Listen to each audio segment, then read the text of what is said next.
très content d'être là.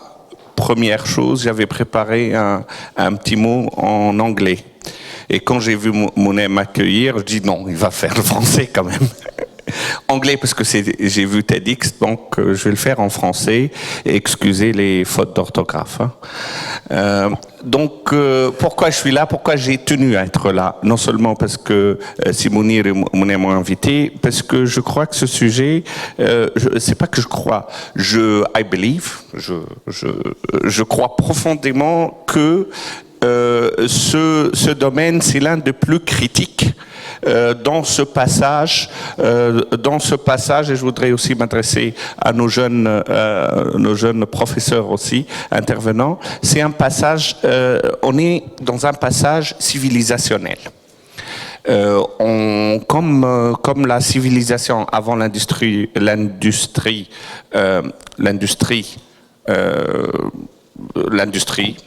et après l'industrie. Aujourd'hui, on est dans un passage, on est à le point d'inflexion d'un passage civilisationnel parce que l'adoption de la technologie devient exponentielle.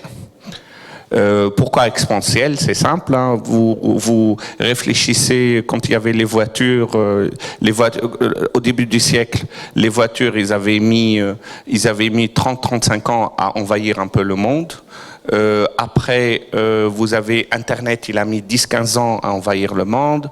Après, Facebook, il a mis 7 ans pour envahir le monde. Twitter, 2 ans. Instagram, 6 mois, etc. Donc the rate of adoption, le degré d'adoption de la nouvelle technologie est décroissant. L'adoption et le changement de notre comportement, il est en fonction, c'est une fonction de l'adoption de la technologie. 1 sur X, et quand X est décroissant, 1 sur X est exponentiel. Donc on va voir un changement réellement exponentiel.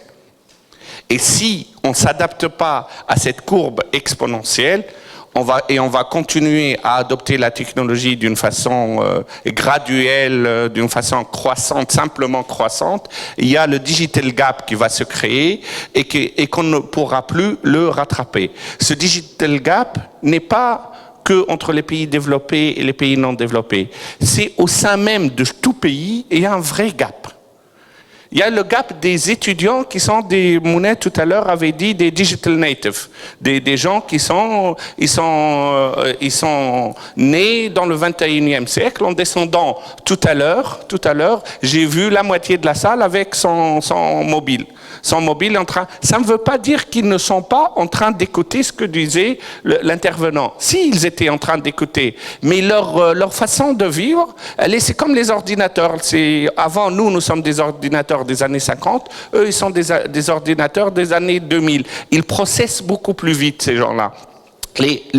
La génération des digital natives sont d'une génération du 21e siècle. Nous sommes les dirigeants, en général, c'est des dirigeants du 20e siècle, et les lois qui gouvernent, les gouvernements, quel que soit le gouvernement, plus le gouvernement est démocratique, plus les lois sont anciennes, et donc c'est des lois du 19e siècle.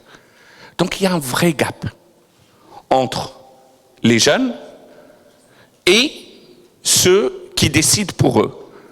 Quel est le résultat? C'est qu'ils ne vont plus laisser les autres décider pour eux. Ils vont décider pour eux en toutes choses, y compris dans l'éducation. Y compris dans l'éducation, ils ne vont plus suivre la liste que le cours qu'on leur a donné, le cours que le professeur avait préparé. Et il n'y a pas de raison que les étudiants ou les élèves vont en classe pour faire le cours. Ça n'a plus de sens. Ils vont en classe pour faire le cours, la chose qu'ils peuvent faire autrement, et ils rentrent chez eux pour faire les exercices avec des parents qui ne sont pas forcément adaptés pour eux, pour qu'ils les aident à faire les exercices. Il vaut mieux faire le contraire, non? Il vaut mieux qu'ils fassent le cours chez eux à travers les moyens technologiques qu'ils apprennent et qui vont en classe, pour faire les exercices et c'est parce que c'est là où les gens sont les plus outillés à les aider pédagogiquement à le faire. Et donc, il faut absolument que la pédagogie digitale soit au centre des préoccupations des dirigeants de tout pays. En ce qui nous concerne, en Tunisie, nous avons travaillé pendant quelques temps sur notre plan, il s'appelle Tunisie Digital 2018, qu'on est en train de faire de le faire évoluer pour coïncider avec le plan quinquennal 2016-2020 pour Tunisie Digital 2020. Et je salue mon ami Moustapha Mzreni que je vois dans la salle, qui était l'un des personnes qui a le plus travaillé sur ce dossier-là. Et en gros, qu'est-ce que ça dit ce plan ? Ce plan, il dit qu'on ne sait pas ce qui va se passer dans 5 ans. On ne sait pas, point. On sait par contre que 2/3 des élèves qui sont en école aujourd'hui, quand ils seront en âge d'avoir un métier, ils seront dans un métier qu'on ne connaît pas aujourd'hui. Ça, c'est une certitude. Donc, qu'est-ce qu'il faut pour leur préparer ? Faut-il leur être très prescriptif et leur dire exactement comment faire, etc. Non, il faut simplement leur préparer quelques piliers pour eux-mêmes ils construisent cette Tunisie 2.0 ou cette France 2.0 ou ce monde 2.0.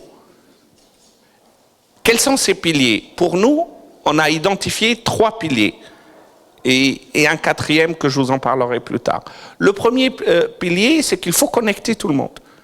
Il n'y a plus le temps. Il faut connecter chaque famille tunisienne à Internet haut débit.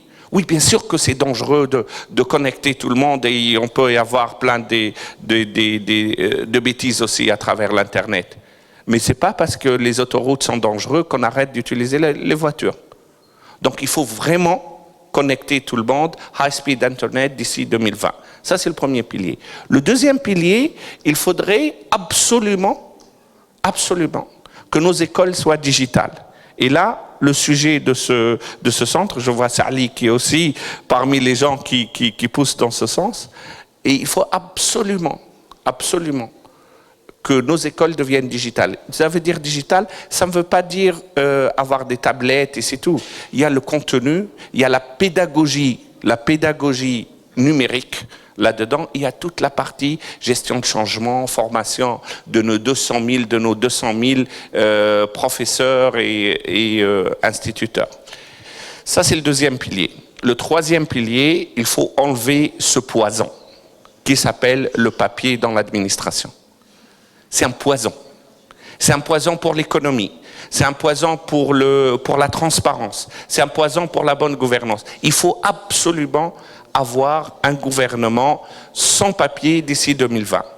Ces 3 piliers, le chef de gouvernement et nous-mêmes, dans notre ministère, ainsi que le reste des ministères dans le Conseil de stratégie du numérique, qui est un multi-stakeholder, une façon partagée pour construire l'avenir entre le gouvernement, les privés et la société civile. Nous avons décidé de les adopter et de les mettre en œuvre. Ces 3 piliers sur lesquels les jeunes Tunisiens vont pouvoir construire la Tunisie 2.0. Un 4e pilier qui est le pilier législatif.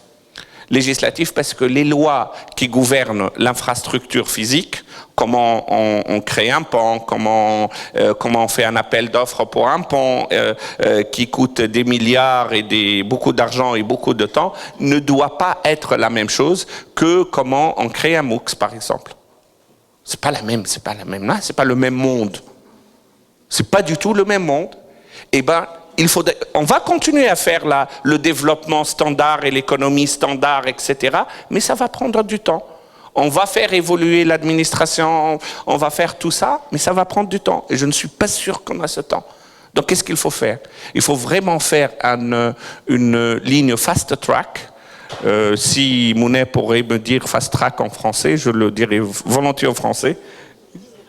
Une ligne rapide, voilà, un TGV, mais une ligne rapide, comme dans un aéroport, vous avez les gens qui font la queue, il y a la ligne rapide, et cette ligne rapide permettra à nos jeunes d'accélérer cette économie numérique, parce que c'est eux qui la vivent, c'est eux qui sont en train de le créer.